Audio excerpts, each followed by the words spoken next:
Good morning. Welcome to Quiet Echo. I'm Aisha Khalid. Saturday mornings belong to quiet questions around here, and I have one today I cannot put down. Mark Zuckerberg sat in a Los Angeles courtroom on Wednesday and told a jury he has navigated the safety of young users in a reasonable way. Across the gallery sat a 20-year-old woman who started scrolling Instagram at 9 years old. She says the platform fed her depression, her body hatred, and her suicidal thoughts until she could not stop. Her name in court documents is Kaylee. She is 20 now. She was 9 when it started. The plaintiff's lawyer, a man named Mark Lanier, did something in that courtroom I cannot stop thinking about. He had 6 lawyers unspool a collage, 35 feet wide. Hundreds of selfies Kaylee posted to Instagram as a child. Hundreds.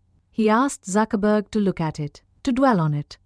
He asked whether anyone at Meta ever looked into why a 9-year-old was using the platform this much. Zuckerberg did not answer the question. Now, I need to say something before I go further.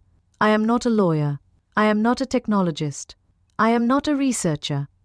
I am a mother with 10-year-old twins who do not have phones yet.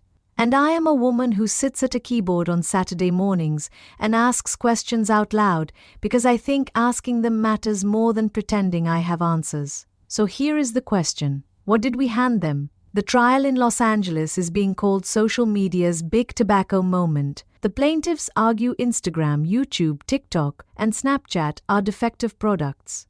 Not because of what users post, but because of how the platforms are built. Infinite scroll, autoplay, push notifications, beauty filters, algorithmic feeds calibrated to keep you looking. The lawyer called them digital casinos. TikTok and Snapchat settled before trial. Meta and Google are still in the room. Meta's defense is straightforward. A child experiencing mental health problems after using a platform does not mean the platform caused the problems. Their lawyers point to a difficult home life, to other stresses, to the argument Kaylee used social media as a coping mechanism, not a cause.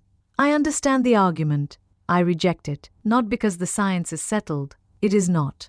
Psychologists have not classified social media addiction as an official diagnosis.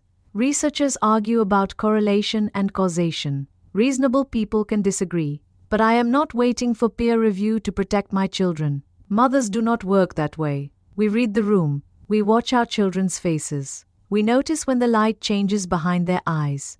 Instagram's own head, Adam Mosseri, told the court he does not believe users can be clinically addicted. He called heavy use problematic, like watching too much television. He said too much is relative and personal.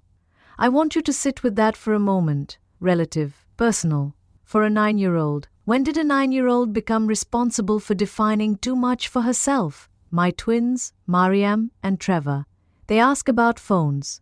Of course they do. Trevor told me last month he is the only boy in his grade without one. I told him he is not. He said it feels like it. And I did not have a good answer for the feeling. I only had the decision. George and I made it together and we hold it together, though it gets harder every semester. We will not hold it forever. They will have phones.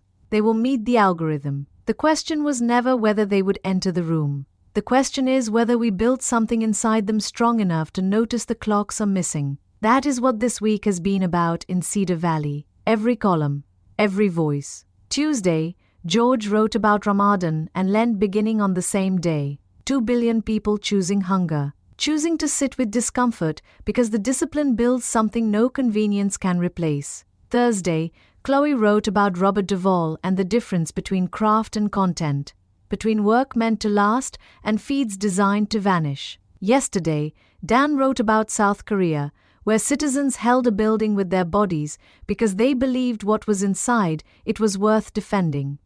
Every one of those stories asked the same question in a different voice. What are we willing to do? And what are we willing to give up for the sake of what comes after us? The social media trial asks it from the other direction. What did we hand our children, and did we bother to ask what it would do to them? Fasting teaches something the algorithm never will. You do not fast because hunger is good. You fast because learning to sit with discomfort, choosing it, surviving it, builds architecture inside you. Internal architecture. The kind Dan talked about yesterday when he called power alone and leadership a stewardship. You build the structure first, then you hand over the tools. Zuckerberg told the jury he cares about the well-being of teens and kids. I take him at his word, but caring is not protecting. And designing a product for engagement is not the same as designing it for a child. 1,600 families have filed similar lawsuits. 1,600. That is not a legal theory. That is a chorus. I want to close with something honest. I have handed my children a device to buy 10 minutes of peace, a tablet at a restaurant, a screen on a long drive. I have done it. You have done it. We have all made the trade. The quiet question this Saturday morning is not whether we are guilty.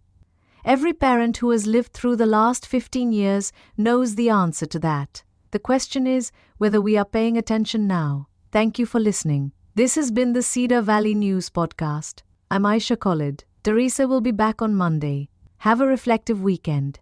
Hold your children close. And maybe, just for today, leave the phone face down on the table. This podcast is part of the fictional Cedar Valley News series. While the people in town are fictional, the national events they reflect on are real. Want to know the full story behind Cedar Valley? Teresa, Caleb, Dan, and the community you've come to know in these editorials first came together in Quiet Echo. Discover how a small town found its way from fear to fellowship, one quiet act of courage at a time. I'll put the link in the show notes. Available on Amazon. You've been listening to the Cedar Valley News Podcast, where small-town voices meet the headlines shaping our world. From faith and family to front porches and fields. We'll be back with more stories connecting real lives to real events. Until next time, keep your porch light on, your faith strong, and your heart open.